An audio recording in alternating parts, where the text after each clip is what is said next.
Robotics, once the stuff of science fiction, is already an economic reality for workers around the world.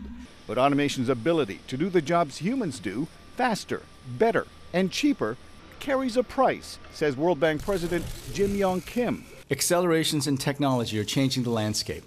We estimate that 2/3 of all jobs that currently exist in developing countries will be wiped out by automation. That represents millions of workers in countries that now provide much of the low-priced labor for consumer goods, from clothing to smartphones.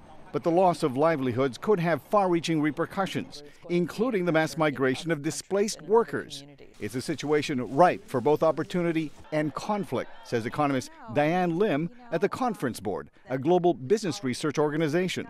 Some countries are going to be able to capitalize on that by saying, come here, we need you to do work here. And other countries are going to put up a stance that says, no, we don't want you.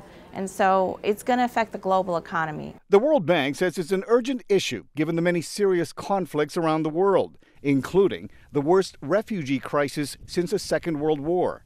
Lim says automation will force us to redefine human labor. Just because we have automation replacing those types of jobs doesn't mean automation can replace all kinds of jobs. So in particular, there is going to be growing demand for all kinds of service providing industries rather than goods producing industries. There is room for the human touch still.